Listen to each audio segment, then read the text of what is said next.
네, 반갑습니다. 오늘 우리는 열왕기 하서를 통해서 열왕기 하서 15장부터 20장에 나오는 내용, 그 중에 아하스 왕에 대한 선지자의 메시지 선포가 3명이 있습니다. 나훔, 그리고 미가, 이사야입니다.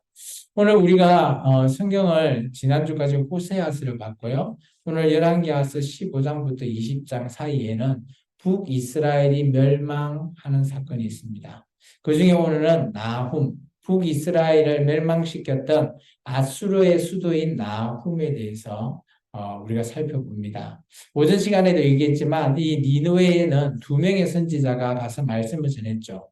오전에 요나라고 하는 선지자가 전했을 때 그들이 회개해서 어떻게 보면 150년이라는 또 그 기간을 하나님 허락해 주셨죠. 근데 오늘 나훔은 이 니느웨에 가서 나훔이 니느웨 멸망을 선포하게 됩니다.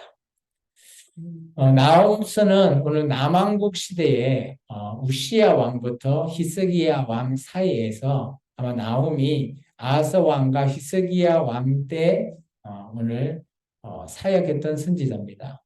우리가 열왕기하서 15장부터 20장의 메시지는 우시야 왕부터 히스기야 왕까지의 스토리입니다. 오늘 이 15장과 20장을 보면 요약을 한번 해봤습니다. 15장은 우시야 왕 때 망해가는 북이스라엘을 살펴볼 수 있습니다. 그래서 하나님 앞에 북이스라엘이 어떻게 망해가는지, 그리고 16장에는 반대로 남유다 왕인 아하스 왕이 있습니다. 왜 의의 없는 왕 아하스라고 했는가 하면 아람 군대와 아람 나라와 북이스라엘이 연합해서 남유다를 치려고 할 때 이 아하스 왕이 그 위쪽에 있는 아수르를 이렇게 데리고 오게 되죠. 아수르한테 도움을 요청합니다. 그러므로 해서 그 아수르가 아람을 멸망시키고 나중에 북이스라엘도 멸망시키죠. 그런데 놀라운 거는 그게 끝이 아니었죠. 오늘 남유다도 먹어버리기 위해서 그죠? 아수르가 내려오게 되는. 그래서 히스기야 왕까지 히스기야 3년 때 모든 것을 다 점령하고 예루살렘 성을 삥 둘러싸고 있는 아수르 군대를 볼 수 있습니다. 그때 히스기야 왕이 무릎을 꿇고 기도를 하죠. 그게 나중에 18장부터 20장 나옵니다. 17장에는 그런 북이스라엘이 멸망하게 되고요. 평가가 있게 됩니다. 그리고 18장에서 20장은 히스기야의 하나님 앞에 무릎 꿇고 기도했을 때 하루아침에 18만 5천 명이 다 죽어버리는 그런 하나님의 역사적인 사건이 있죠. 그때 이사야서 36장에서 39장의 말씀을 비교하면서 읽어보면 조금 내용이 시점이 다릅니다. 열왕기 하스의 저자와 이사야의 저자가 똑같은 내용을 좀 다른 시각에서 좀 보게 되죠. 그런 부분은 우리가 성경을 읽으면서 우리가 뭐 언어를 사용할 때도 그죠? 우리가 외국어를 쓸 때 우리식 표현으로 번역할 때 뉘앙스 이런 말을 쓰잖아요. 이 열왕기 하서와 이사야서 이것을 보면 뉘앙스가 조금 달라요. 그래서 읽어보면 히스기야 왕이 우리는 참 잘한 왕으로 보는데 이사야는 그렇지 않아요. 히스기야가 잘한 것도 있지만 못한 거에 대해서 질책을 하고 있고요. 그런 부분이 포함되어 있는 것을 우리가 나중에 살펴볼 수 있을 것 같습니다. 그래서 오늘은 이런 시대에 정말 북이스라엘이 멸망하고 멸망해 가는 그런 시대에 3명의 선지자가 등장합니다. 그래서 우리 열왕기 하서 15장 가보시겠습니까? 열왕기 하서 15장. 구약 성경 587쪽에 있죠. 거기 보면 15장에 그죠? 여로보암 제 27년부터 이제 시작이 되잖아요. 그죠? 이때부터 해서 이제 남유다의 왕의 얘기를 시작합니다. 그래서 14장 29절 거기에 끝나죠. 여로보암의 그 조상 이제 죽게 되거든요. 그리고 스가랴가 대신해서 왕이 된다. 거기에 이 3명의 선지자 이름을 적어주시기 바랍니다. 적혀 있지 않으면 나훔, 미가, 이사야라고 적어주시면 좋을 것 같아요. 그래서 시기적으로는 여로보암 2세가 죽고 난 이후 시대에 이 선지자가 등장하는 거죠. 그 당시에 북이스라엘은 스가라, 그리고 남유다에는 무시야, 뭐 이런 왕이, 그죠? 이거 아사라라고 되어 있죠. 이게 이제 역대하는 무시야라고 얘기합니다. 동일 인물입니다. 그래서 그 시대에 이런 선지자가 등장합니다. 우리 이 선지자의 메시지를 각각 한번 읽어볼까요? 제가 앞에 선지자 이름을 읽으면 여러분 뒤에 메시지를 한번 읽어주시기 바랍니다. 나훔, 예, 나훔이라고 하는 뜻은 위로라는 뜻이 있습니다. 미가, 그죠? 그 당시 지도자가 의해서 남유다가 멸망당한다라는 메시지죠. 우리가 좀 전에 오전 시간에 봤던 예레미야도 그런 것을 선포했죠. 이사야, 그죠? 이제 남유다가 망하고 난 이후 새롭게 시작하는, 그렇게 시작할 수 있는 메시지가 바로 이사야 메시지입니다. 그래서 오늘 나훔서를 보고요. 계속해서 이 새 선지자를 살펴가 합니다. 이제 우리가 나훔서로 한번 가보겠습니다. 구약 성경 1298쪽에 있습니다. 자, 나훔은 이렇습니다. 이 시대가 그러면 아무라고 힘든데 하나님께서 이렇게 도와주면 달라질까라는 거죠. 혹시 오전에 너희가 회개하고 돌이키면, 내가 회개하고 내 말 잘 청정하면 내 뜻을 돌이키겠다. 그런 거와 비슷하죠. 뉘앙스가. 그래서 내가 너희가 힘들어하는데 내가 이렇게 도와주면 나를 찾으려나? 하나님을 찾아서 이들이 바뀔 수 있냐라는 뜻으로 나홈스를 살피면 좋겠습니다. 시대적인 부분은 아수르가 남유다를 침략할 때쯤입니다. 우리 초록색 바탕에 글을 같이 한번 읽어볼까요? 하나님께서 교만한 아수르를 말씀하신 대로 멸망시키셔서 남유다가 강대국을 따라가지 않고 하나님께로 돌아가기를 원하셨다. 이게 뭔가 하면 이제 북이스라엘을 멸망시키고, 그죠? 그리고 나서 남유다를 이제 둘러싸고 있는 이 시점. 그때 히스기야 왕 3년 때잖아요. 그때 하나님께서 하루아침에 18만 5천 명을 죽여버려서 남유다에게, 그죠? 그 위험한 부분이 해결되게끔 그렇게 해줬는데, 그렇게 해주면 정말 여호와 하나님을 제대로 믿는 자가 있으려나라고 한 거죠. 그래도 이 백성들은 변하지 않는다라는 겁니다. 나홈의 사역은 크게 한 세 가지입니다.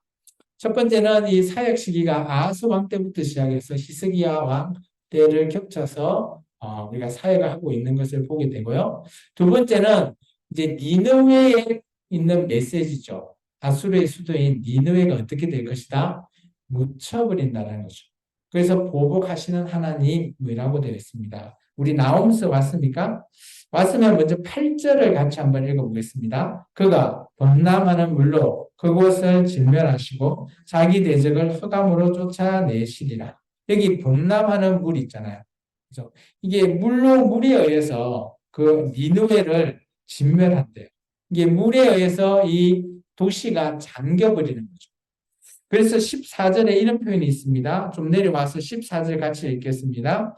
나 여호와가 내게 대하여 명령하였나니 내 이름이 다시는 전파되지 않을 것이다. 내가 내 신들의 집에서 새긴 우상과 후원 우상을 멸절하며 내 무덤을 준비하리니 이는 내가 쓸모없게 되었음이니라. 그래서 여기 내 무덤에 줄을 꺼놓으시기 바랍니다. 이 아수르라고 하는 나라가 아예 나라 자체가 무덤이 되어버린 거죠. 물에 의해서 그 나라가, 그죠? 흙으로 둘러싸여버리고 아예 사람이 볼 수 없는 그런 행체가 되어갖고 무덤 아시죠? 우리 그런 묘지에 가보면 무덤이 이렇게 봉으로 이렇게 착 둘러싸여 있잖아요. 그런 식으로 나라가 아예 덮여 있을 거다라는 것을 말하고 있습니다. 이것은 나중에 우리가 영상을 통해서 한번 살펴보겠습니다.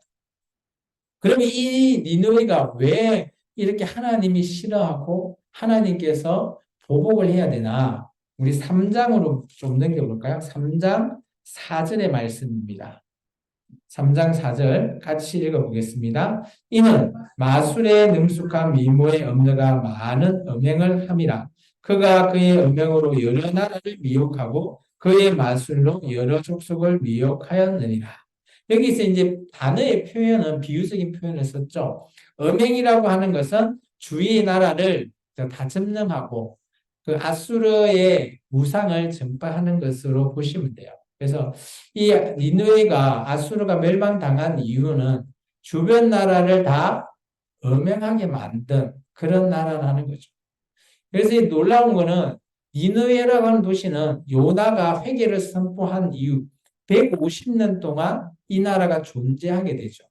그 이후에야 다시 나움 선지자로 의해서 멸망이 예언되고요. 그리고 나서 바벨론에 의해서 이 아수르가 멸망합니다. 그래서 우리가 그 세계사 시간에는 그 학교에서 배울 때는 아시리아라는 명칭을 우리 학생들은 들었을까요? 아시리아라는 표현을 쓰고 있고요. 성경은 아수르라는 표현을 쓰고 있어요. 동일한 그런 나라입니다. 그럼 앞에 화면 봐주십시오. 그러면 니느웨가 현재 어디에 있나라고 하면 이라크 모술이라는 곳에 있습니다. 앞에 화면을 봐볼까요? 이것이 이라크 모술에 있는 니느웨라는 곳입니다. 지금 한번 봐보세요. 뭐 거의 허벌판 같죠? 그리고 여기 지역을 보면 모술이라고 하는 거 있는데 이곳이 우리가 불과 한 코로나 전에 이슈가 됐어요. 이곳에 IS라고 혹시 들어보셨나요? IS? 이 IS에 의해서 이 모술을 차지하게 되고요. 이라크에서 지금 이 여기 보십시오. 사람이 막 파괴하죠. 이게 아수르의 그 당시에 그런 뭐 형상 이런 거였는데 막 다 파괴해 버렸어요. 지금은 여기에 가보면 거의 뭐 옛날 유적 있잖아요. 아수르의 유적이 거의 다 파괴되었다라고 말하더라고요. 좀 아쉽죠. 저도 가보지는 않았는데. 근데 이 아수르라고 하는 이게 니느웨라고 하는 이 도시를 발견한 사람이 있습니다. 오스틴 레이어드라고 1846년에 영국 고고학자입니다. 이 사람이 아수르를 발굴하게 됐는데 놀랍게도 성벽의 높이가 60m예요. 어마어마하죠? 그죠? 지금 우리 식으로 따지면 그죠? 한 아파트 건물 한 60층? 뭐 그 정도로 봐야 되죠. 그리고 성벽의 길이가 13km예요. 성을 둘러싸고 있는 길이가 13km. 어마어마한 겁니다. 그리고 두께가 마차 있죠. 우리 뭐 옛날 보면 영화에 뭐 배너 이런 거 보면 막 마차 있잖아요. 마차. 그런 마차가 세 대가 지나갈 수 있는 마치 거의 지금 같은 고속도로 같은 거 그런 것이 그게 성벽의 두께 정도에 된답니다. 근데 지금 이런 아수르의 그 당시 레이어드가 발굴했을 때 발굴한 것이 영국 대형 발굴 박물관에 보관되어 있다고 하네요. 한번 화면을 볼까요? 지금 이런 모습이죠. 이게 뭐 이상한 형상을 갖고 있죠. 이런 형상을 갖고 있고요. 벽화도 이렇게 좀 발견됐고, 그리고 아수르의 성문의 모형이 이렇게 지금 영국에 있다고 합니다. 우리 영상을 한번 볼게요.